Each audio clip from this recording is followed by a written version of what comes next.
Olá, meus queridos amigos e irmãos do canal Conceito Bíblico, seja muito bem-vindo ao nosso canal Conceito Bíblico. Pois é, amigos, nós estamos aqui numa série de estudos, série de vídeos, estudando o capítulo 13 do Apocalipse na visão histórico-profética. Okay? Estamos analisando alguns eventos históricos aí e depois nós vamos juntar esse quebra-cabeça para nós estamos mostrando no decorrer dos vídeos que nós já apresentamos aqui, posição que nós temos a respeito do capítulo 13 de Apocalipse. Nossa série é Apocalipse 13. Isso realmente poderia acontecer? Nós já começamos um novo tópico, que é o tópico o moderno papado, cura da ferida mortal. Já falamos sobre o antigo papado, e a ferida mortal que receberam e os vários eventos que ocorreram em torno disso, que levou o papado perdeu o poder no passado, e estamos vendo agora alguns eventos do moderno papado que está levando o papado à cura de sua ferida mortal que o papado recebeu em 1798. Hoje nós vamos apresentar para você um subtópico, dentro daquele tópico moderno papado. Nós vamos falar sobre a democracia e o Estado laico.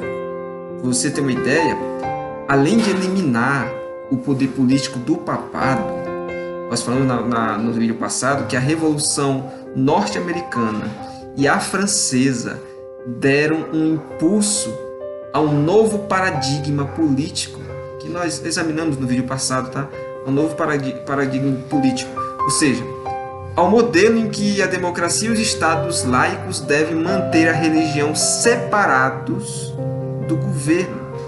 Ora, o papado ele estava acostumado a exercer domínio em estados em que o catolicismo era a religião oficial e o governo impunha os princípios morais e doutrinários da igreja. O papado não estava habituado à atuação, digamos, num estado laico, no qual era alheio ao governo. Não estava habituado a isso. E de acordo com o antigo paradigma, nos países em que o catolicismo era religião estatal, o intercâmbio entre religião e o governo às vezes levava a disputas entre o Estado e a igreja, que estava acostumada a resolver essas questões com reis, estava acostumada a resolver essas questões com imperadores, com príncipes, tomando ali uma rápida decisão na antessala de um palácio qualquer. Então, era muito mais fácil para a igreja fazer acordos com um rei ou um imperador do que ter de negociar com grandes corporações de representantes eleitos em parlamentos e congressos, especialmente quando o catolicismo nem era mesmo ali a religião oficial do Estado. Agora, reis e imperadores não tinham mais de prestar contas a ninguém, exceto a si mesmo. Então, sua decisão era lei, a despeito do que os súditos pudessem pensar. Por outro lado, os representantes nos parlamentos e congressos tinham que dar satisfação a seus eleitores. E uma vez que a opinião do povo é muito importante nesse sistema de governo, Então, nesse contexto, se há um número expressivo de católicos entre os eleitores, os interesses do papado podem ser protegidos, embora não haja garantia nem mesmo disso. Porém, o domínio católico certamente não é exercido quando os cidadãos são, em grande parte, protestantes, ou não religiosos, ou até mesmo antirreligiosos. Os Estados Unidos e sua forma republicana de governo surgiram poucos anos antes da Revolução Francesa. E isso acabou estabelecendo um parâmetro para o restante do mundo ocidental no século XIX. E paulatinamente as monarquias e ditaduras da Europa e América Latina foram substituídas por governos laicos e democráticos, baseados também numa Constituição. O poder político agora, teoricamente, pertencia ao povo, não mais ao rei ou ao papa. E, de modo geral, a Igreja Católica Romana ela atacou verbalmente essa tendência que começou ali pela Europa e se estendeu para as Américas. O primeiro foi a atacar essa nova forma de Estado laico. O primeiro foi o Papa Pio IX, o Papa que atuou ali de 1846 a 1878. Em sua carta apostólica, chamado Sílabo de Erros, esse Papa ele condenou a separação entre Igreja e o Estado e o fato de o governo laico estar livre da supervisão da Igreja, porque antes o governo era supervisionado pela Igreja. Então eles atacam isso, porque eles perderam esse braço lá dentro do governo. Tá? Então esse chefe católico ele objetou vigorosamente, né, a afirmação de que em caso de leis conflitantes promulgados pelos dois poderes, a lei civil prevalece. Ele atacou, né, firmemente isso. E um ponto interessante é que também ele protestou veementemente contra o conceito político de que os líderes do governo estão isentos com a autoridade da Igreja, de que a Igreja e o Estado devem permanecer separados. O Leão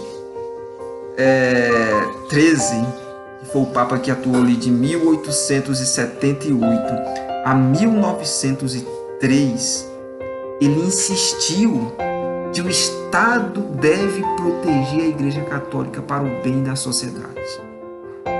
O historiador chamado Owen Chadwick, em seu livro A Secularização da Mente Europeia no século XIX, ele descreveu bem o problema. Ele disse que a Igreja e o Estado sempre haviam esbarrado um no outro, antes do século XIX, claro, né? Com certo grau de atrito, o que ocasionalmente provocava crises explosivas, geralmente mantidas dentro de limites toleráveis por causa da sorte e das concessões mútuas. Os governos representativos estabeleceram novos limites entre Igreja e Estado. As formas comuns de concessões mútuas, tornaram-se impossíveis.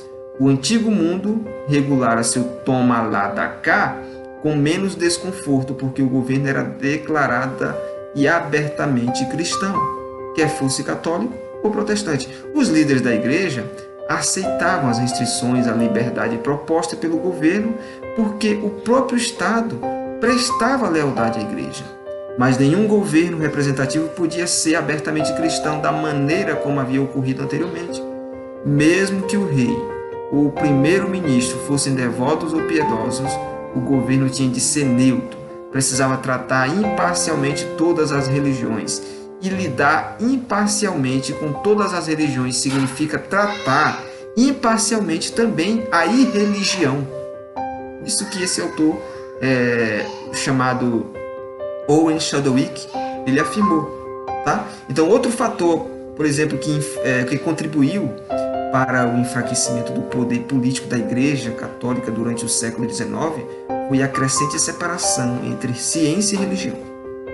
Os cientistas nunca esqueceram e nem perdoaram a punição que a Igreja infligiu a Galileu, porque simplesmente ele afirmou que a teoria, poderia haver confirmado, né, a teoria copernicana de que a Terra e os outros planetas giram em redor do Sol.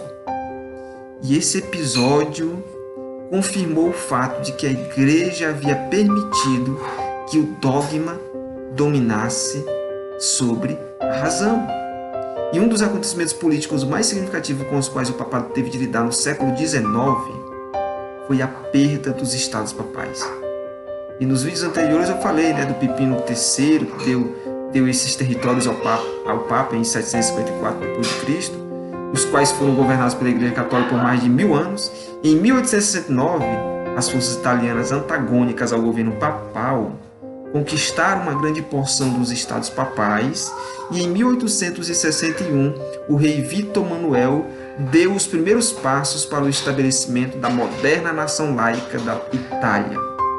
E quase 10 anos depois, em setembro de 1870, essa nação declarou guerra ao que restava dos estados papais, incluindo a cidade de Roma, na qual as tropas italianas chegaram no dia 20 de setembro. Na ocasião, o Papa Pio IX ele apresentou uma resistência simbólica com seu minúsculo exército, mas depois de 3 horas, as forças italianas entraram em Roma, tomaram os estados papais, e aquele exército de Roma não foi capaz de suportar as forças italianas. Então o Papa ele ficou furioso. E nos 59 anos seguintes, os papas que sucederam o Pio IX exigiram a devolução dos estados papais. Mas o governo italiano recusou-se firmemente a fazê-lo. Por isso, durante esses 59 anos, os papas protestaram, permanecendo confinados no Vaticano. Era a única forma que eles podiam fazer, protestar, mas confinados dentro do Vaticano. Então esse conflito entre o papado e o governo da Itália passou a ser conhecido como a questão romana. Entretanto, quando chegamos no século XX, nós presenciamos então uma mudança radical na relação do Vaticano para com a política mundial. E agora, vagarosamente se adaptando a essa nova forma de governo chamado governo laico.